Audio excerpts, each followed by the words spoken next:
बरोबर आहे तुझं. त्यांनी तुला सांभाळलं, तुला लहानाचा मोठा केला, त्यामुळे तुला त्यांच्याबद्दल जवळीक वाटणं मी समजू शकते. पण हे जरी असलं की नाही तरी मी तुझी आई आहे. मी तुला जन्म दिला हे सत्य तू नाही ना करू शकत अधिपती. तू मान्य कर किंवा करू नकोस, तू माझा मुलगा आहेस, मी तुझी आई आहे. तुझं लहानपण मलाही बघायचं होतं रे. तुला लहानाचा मोठा होताना बघायचं होतं. तुझ्यासाठी किती स्वप्न रंगवली होती मी. तुला खूप शिकवायचं होतं. माझ्या गळी असलेलं गाणं तुझ्या गळी उतरवायचं होतं. पण यातलं काहीच करू शकले नाही रे. तो ऍक्सिडेंट झाला नसता तर तुझ्यासाठी सगळं मीच केलं असतं. सांग ना, या सगळ्यामध्ये माझा काय दोष होता?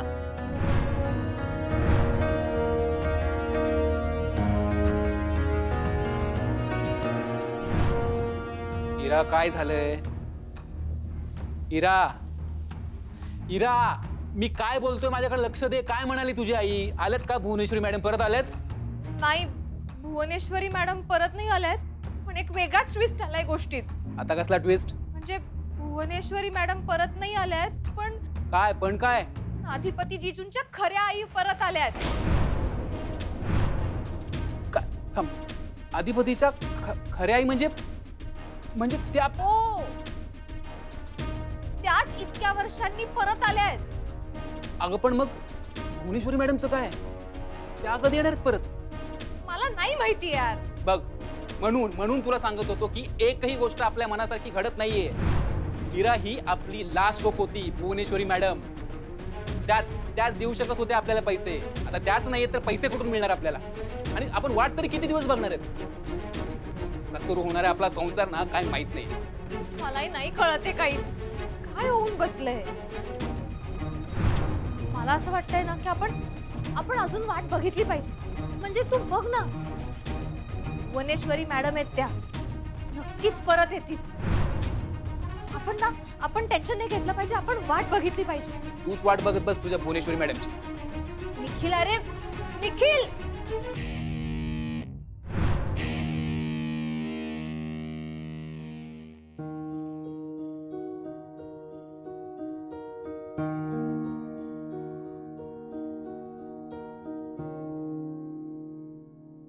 देवा, माझ्या दोन्ही मुलींचे संसार आत्ता कुठे सुरू झालेत. त्यांचे संसार सुखाचे होऊ दे, आनंदाचे होऊ दे. तशी अक्षराची काळजी नाहीये मला. ती खंबीर आहे, संयमी आहे. तिचा संसार ती सुखाचा करेल याची खात्री आहे मला. पण इराची काळजी वाटते. तिचं काही कळतच नाही. आणि आता फोनवर बोलल्यानंतर तर माझी काळजी अजूनच वाढली आहे.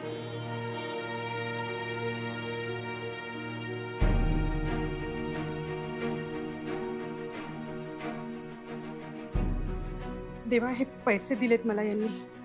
आपल्या घरातली लेक लक्ष्मी बनून दुसऱ्यांच्या घरात पाठवली आहे. आमच्या दोघांची अशी इच्छा आहे की यातली थोडीशी लक्ष्मी आपण इराला देऊयात. तिच्या लग्नाच्या वेळी आम्ही काहीच करू शकलो नाही. काय करणार होतो, किती करणार? जेवढं आमच्या आवाक्यात आहे तेवढंच करू शकणार ना. यातली थोडीशी लक्ष्मी इराच्या संसाराला कामी यावी एवढीच अपेक्षा आहे परमेश्वरा. माझ्या दोन्ही मुलींचे संसार सुखाचे होऊ दे, आनंदाचे होऊ दे.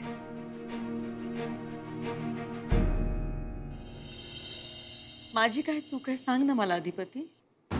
हा, जे इतके दिवस माझ्या नशिबात नव्हतं ते आज असं अचानक माझ्या समोर आलंय. ते तू माझ्यापासून हिरावून घेऊ शकत नाहीस अधिपती.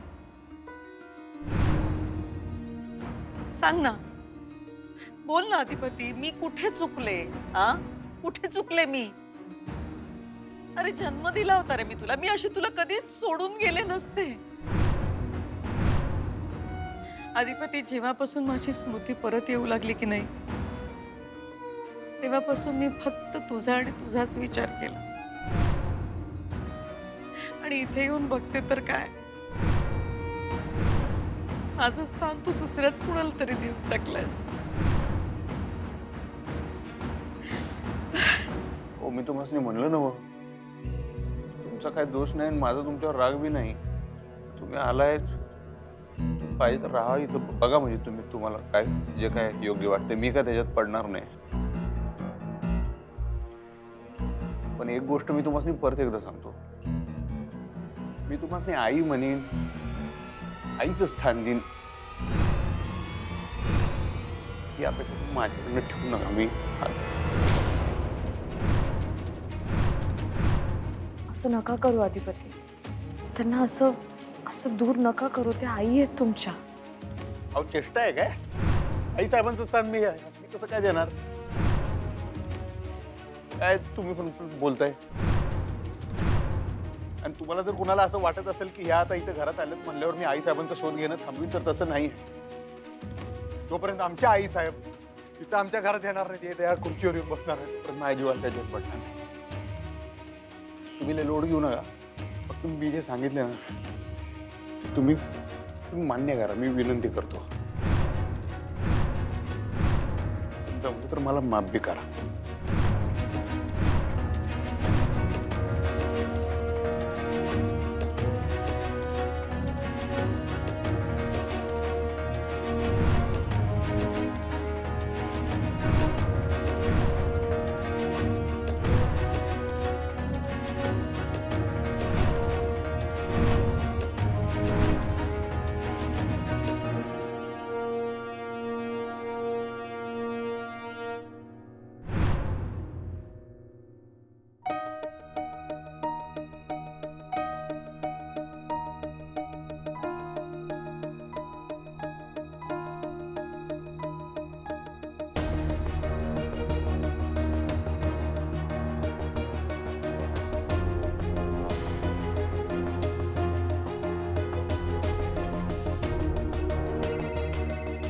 अधिपती,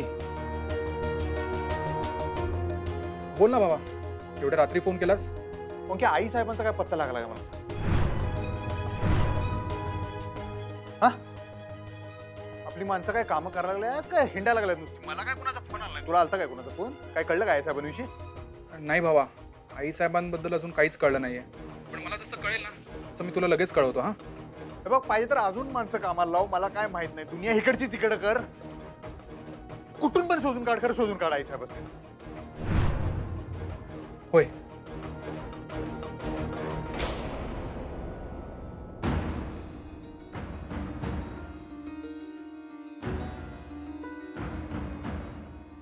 आई साहेब, काय करून ठेवलं तुम्ही आमचं?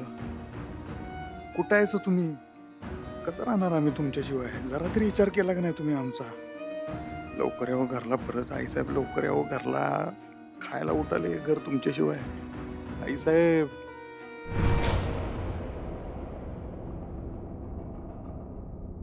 डोळ्याचं पारणं फिटलं बघा. हवा अधिपतींचा ताईवर आणि ताईचा अधिपतींवर लई जीव हाय. अहो, इतक्या वर्षात माझी ताई कधी बी सोडून गेली नाही अधिपतीसनी. तुमचं कसं होणार हो? आणि हे बघा, म्या जेवढा अधिपतीसनी वळखते का नाही, त्याच्यावरनं म्या तुम्हासनी सांगायला का ते कवाच तुम्हासनी आईची जागा देणार नाहीत. हे तुम्ही बी लक्षात ठेवा. काळ्या दगडावरची पांढरी रेघ आहे. दुर्गे, तोंड बंद कर जा. अगं, काय बोलतीयस? काय कळतं का तुला? तू खरं तर बोलायली ती. ए, तुला काही वेगळं सांगायला पाहिजे काय? गप की जरा.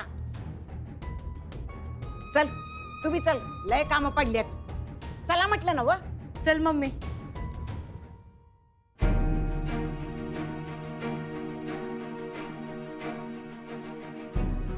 चारू, आता तुझ्या लक्षात आलं असेल ना त्या भुवनेश्वरीनं काय गारुड केलं आपल्या अधिपतीवर?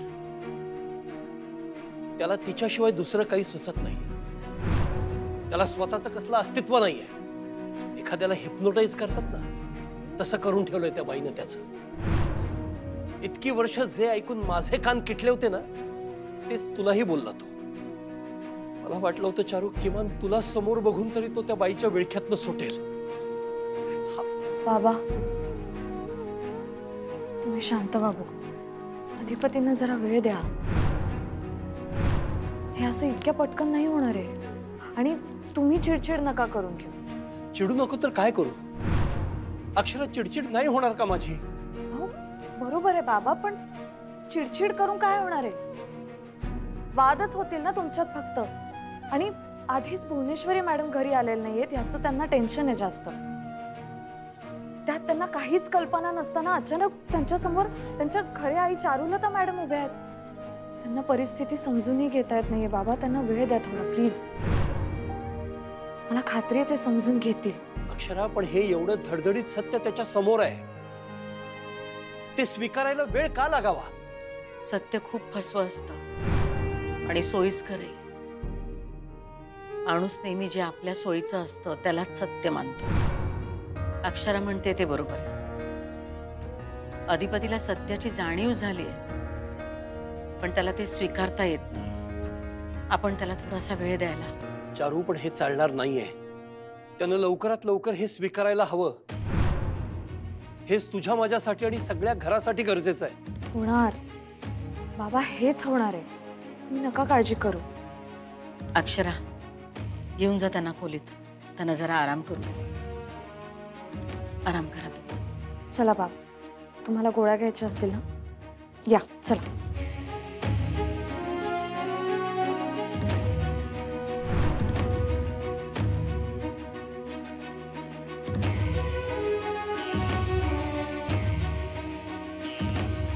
बसा बरं, शांत व्हा. शांत व्हा. तुम्हाला गोळ्या देते मी, थांब. अक्षरा, हे काय चाललंय? कोण कुठली ती परकी बाई, तिच्यासाठी तो स्वतःच्या जन्मदात्या आईला नाकारतोय? तिला स्वीकारायला तयार नाही. काय मूर्खपणा आहे हा? बाबा हो, तुम्ही परत चिडचिड का करताय? मी तुम्हाला मागेही म्हटलं होतं ना, भुवनेश्वरी मॅडम आणि अधिपतींचं नातं असं लगेच वेगळं करता येणार नाहीये. अक्षरा, पण झालं ना वेगळं ते. गेली ना ती बाई घराच्या बाहेर. गेल्या नाहीयेत बाबा, तुम्ही घराबाहेर काढलंय त्यांना. आणि त्याचाच राग आहे अधिपतींच्या मनात.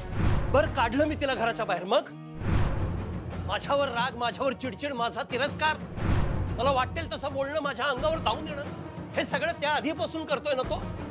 मी सहन केलं ना. काय करू? माझा मुलगा आहे तो. पण हे सगळं चारूच्या बाबतीत करणार आहे.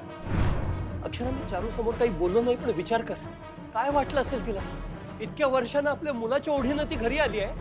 हा तिला आई म्हणून स्वीकारायला तयार नाही. तुमचं बरोबर आहे बाबा. त्यांना काय वाटत असेल याची मलाही कल्पना आहे.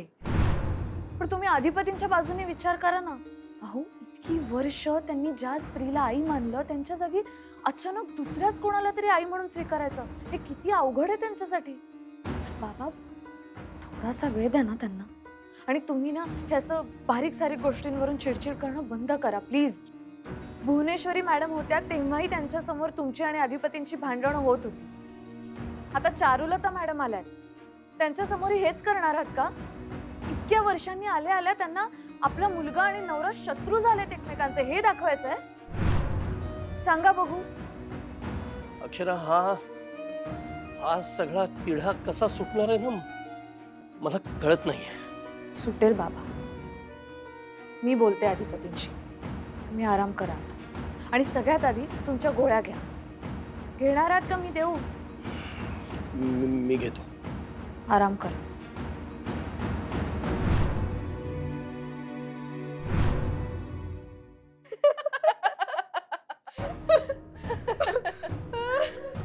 आता या अधिपतीचं काय होणार आहे कोणास ठाऊक.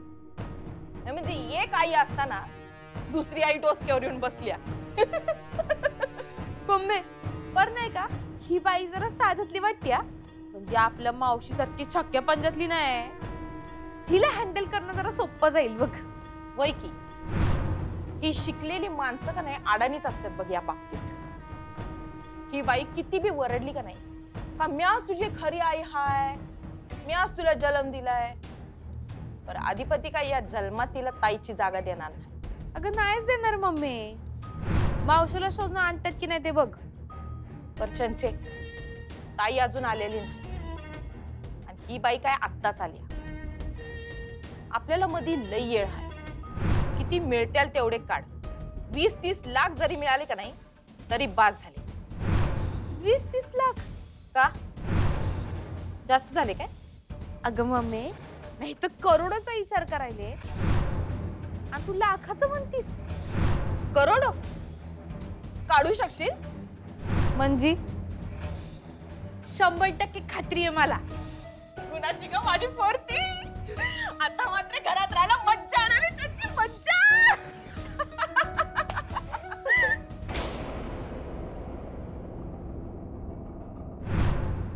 अधिपतीचं वागणं चूक होतं की बरोबर हे कसं ठरवायचं?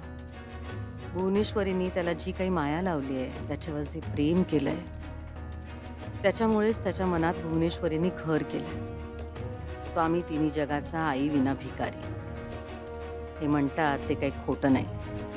आईची जागा कोणीच घेऊ शकत नाही हे खरं आहे. पण तरी मला खात्री आहे आज ना उद्या तो आई म्हणून माझा नक्की स्वीकार करेल.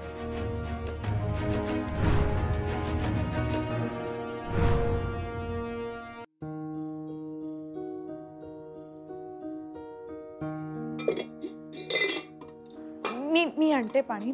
घेऊन येतो. नाही मी आणते. ऐका मला बोलायचंय तुमच्याशी. एकदा बोला ना चारुलता मॅडमशी प्लीज. हे बघा, त्या तुम्हाला रस्त्यावर भेटल्या, तुम्ही त्यासनी घरला घेऊन आला, ठीक आहे. पण आता मी त्यांच्या संग कसं वागायचं आणि कसं नाही ते तुमच्यापैकी कुणी मला सांगायचं नाही. म्हणजे मी काय त्यासनी उलटसुलट बोलायला जाणार नाही, काही येडवाकडे बोलणार नाही. तर माझं त्यांच्या बाबतीत जे काय मत आहे का नाही ते काय बदलू शकत नाही, एवढं लक्षात ठेवा. बरं ऐका, बसा इकडे जरा. बसा तरी, बसा. मला सांगा, चारुलता मॅडम तुमच्याजवळ लहानपणी नव्हत्या, यात त्यांचा काय दोष? त्यांचा ऍक्सिडेंटच झाला नसता तर सगळं चित्रच वेगळं असलं असतं ना? नाही होईच की. मग मी कुठे त्यासनी मी रोज, तुम्हाला असं का वाटतंय की मी त्यांच्यावर चिडलोय? माझा राग त्यांच्यावर नाहीच आहे हो. माझं एवढंच म्हणणं आहे, तुम्ही आमची बाजू समजून घ्या. मी एवढी वर्ष त्यासनी आई साहेब मानतोय नाही, ते आहेत आमच्या आई साहेब. ते सगळं पुसून टाकून आज एका क्षणात तुम्ही म्हणताय की नाही आता ह्या आई साहेब ना, आता तुम्ही ह्यांना तुमच्या आई म्हणा, असं कसं शक्य आहे का? हे म्हणतोय मी. बरं ठीक आहे, मान्य आहे की भले ह्या देवकी असतील, पण आमच्या आई साहेब आमच्या यशोदा आहेत. त्यांनी आमचा सांभाळ केलाय, त्यांनी आम्हाला लहानाचं मोठं केलंय आणि त्यांचं आमच्या आयुष्यात काय स्थान आहे तुम्हाला काय वेगळं सांगायची गरज नाही, तुम्हाला माहिती आहे. त्यामुळे आता तुम्ही फक्त माझी अवस्था समजून घ्या. मला आता उगाच तुम्ही भरीच पाडू नका, नाही तर उगाच त्यांच्यामुळे आपल्यात वाद नको. पहिली गोष्ट सांगतो. नाही वाद कशाला? वाद नाहीच घालायचं आपल्याला. शांतपणे बोलू आपण. माझं फक्त एवढंच म्हणणं आहे की एकदा बोला त्यांच्याशी. बोलतो की. कसं आहे, त्या आपल्या घरात आलेल्या पाहुण्या आहेत आणि आमच्या आईसाहेबांची शिकवण आहे की घरात आलेल्या पाहुण्यांसंग आदरानं वागायचं, बोलायचं आणि म्हणताना आम्ही त्यांच्यासंग आदरानंच बोलणार. आणि मी तुम्हाला परत एकदा सांगतोय, तुम्ही देवकीला आणले नव्हतं, मी बी आमच्या यशोदेला आणल्याशिवाय राहत नसतो.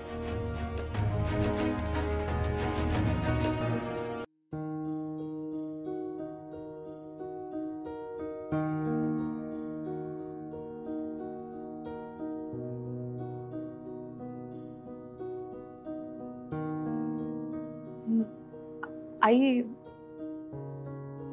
तुम्ही झोपला नाही अजून? झोप लागत नाही. नवीन जागा आहे ना म्हणून असेल कदाचित. जागा जुनीच आहे ग, माणसं बदललेत. तुम्ही अधिपतींच्या बोलण्याचं वाईट वाटून घेऊ नका. म्हणजे मला माहितीये तुम्हाला त्रास खूपच झालेला असणार आहे, पण वाईट तर वाटलंच, पण त्यात त्याचा तरी काय दोष आहे का? त्यांच्या खोलीतला तो फोटो पाहिला मी. मला असं वाटतं कोणीतरी ना त्याच्यावरचा हार गडबडीत काढून टाकला होता. आणि तेच तर सत्य होतं. इतकी वर्ष हेच सत्य होतं. मी नव्हतेच की इकडे, आणि मी परत येईन असंही कोणाला वाटलं नव्हतं. अचानक मी परत आले. हा धक्का पचवणं, ते एक्सेप्ट करणं, ह्याला वेळ तर लागणारच ना. पण काही असलं तरी शेवटी हे घर माझं आहे. अधिपती माझा मुलगा आहे, आणि जे माझं आहे ते मला आज न उद्या परत मिळणारच. मलाही असंच वाटतं. तुम्ही झोपा आता, थकवा आला असेल ना खूप. अक्षरा, मी गेस्ट रूम मध्ये झोपेन. अहो पण गेस्ट रूम कशाला? तुमच्या खोलीत झोपा ना, तुमची खोली आहे की. हो आत्ताच तर म्हटलात नाही ग तुमचंच आहे म्हणून.